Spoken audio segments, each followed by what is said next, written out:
السلام علیکم ورحمۃ اللہ وبرکاتہ. ښه راغلاست دوستانو. دې درس کې به موږ پریزنټ سمپل، پاست سمپل او فیوچر سمپل ټینس زده کوو.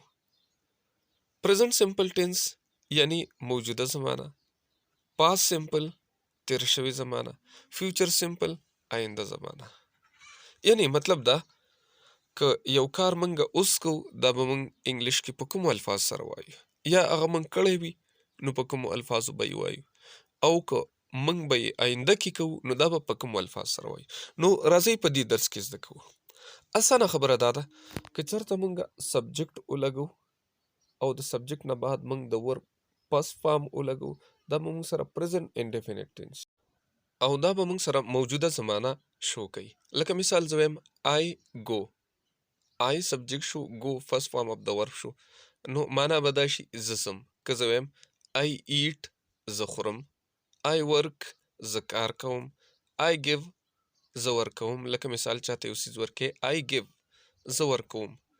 آی واچ، زه ګورم، آی واش، زه وینځم، آی چینج، زه بدلوم. د اسانتیا دپاره موږ سبجیکټ صرف آی راوړی دی، ورپسې په نیګیټیو انټراګیټیو سنټنسز کې موږ هی، شي، اټ وغیره د هغې استعمال هم کړی دی. مطلب دا که موږ سبجیکټ او فرست فارم اف د ورب ولګو نو دا به موږ سره موجوده زمانه شو کوي. آی گو، زه ځم، آی ایټ، زه خورم. خو که چېرته موږ سبجیکټ نه بعد سیکنډ فارم اف د ورب ولګو، لکه مثال د گو په ځای سیکنډ فارم موږ ولګو وینټ، نو آی وینټ معنا به دا شي زه لاړم، آی گو زه ځم او آی وینټ زه لاړم.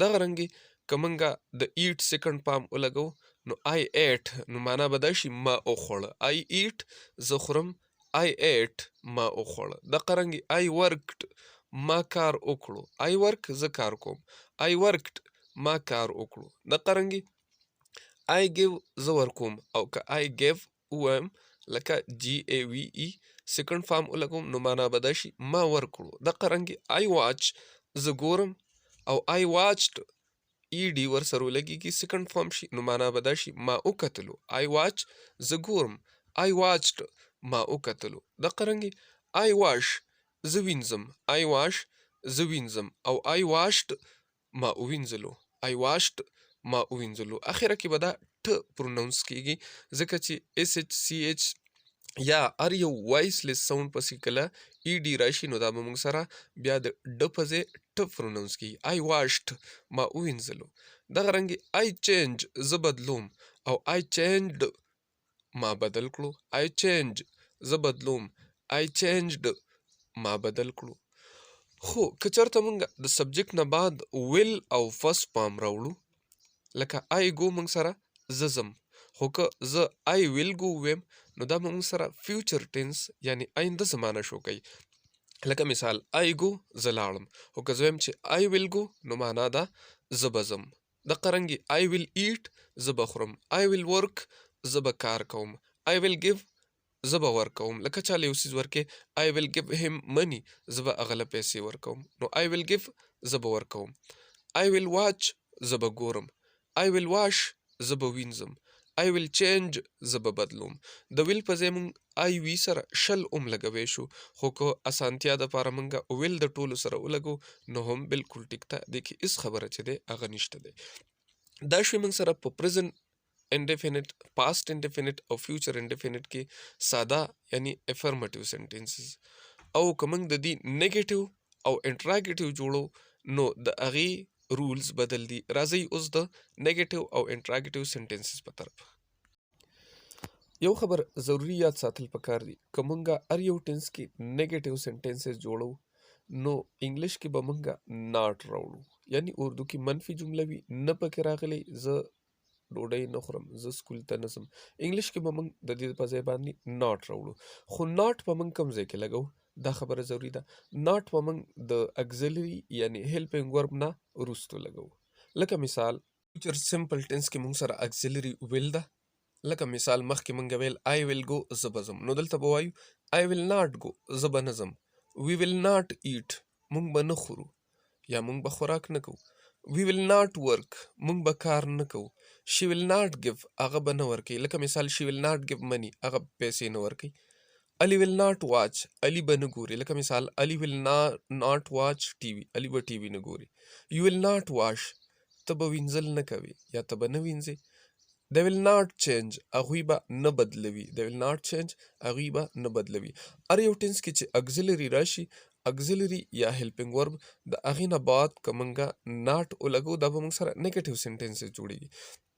خو په present indefinite او دغه رنګې past indefinite تاسو کتلی شي په دې کې موږ سره auxiliary په ساده جملو کې نه وي. موږ وایي I go زه ځم. I eat زه خورم. نو په present indefinite کې auxiliary نه وي نو auxiliary به موږ خپله راوړو. په دې کې auxiliary do او does ده.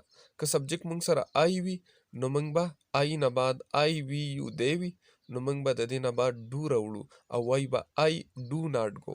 I do not go. دا قرنګي we do not eat. I do not go زه نه ځم. we do not eat موږ نه خورو. خو که چېرته he she راشي یا سینګولر نون راشي نو موږ به بیا does لګو. he does not work هغه کار نه کوي. she does not give هغه نه ورکوي. Ali does not watch علي نه ګوري. او که I we you they راشي لکه مثال دلته you د لاندې you do not wash ته نه وینځي. they do not change هغوی نه بدلوي. مطلب دا که سبجیکټ نه بعد به موږ do او does لګو. که I we you they راشي نو موږ به د سبجیکټ نه بعد do لګو بیا به not لګو. او که he she it راشي نو بیا به موږ د سبجیکټ نه بعد does لګو او not به لګو. یعنی do not او does not به لګو موږ. د قرنګي past indefinite چې کوم دی په هغې کې به موږ سبجیکټ نه بعد did not لګو نو موږ سره به نیګیټیو سینټینس جوړ شي.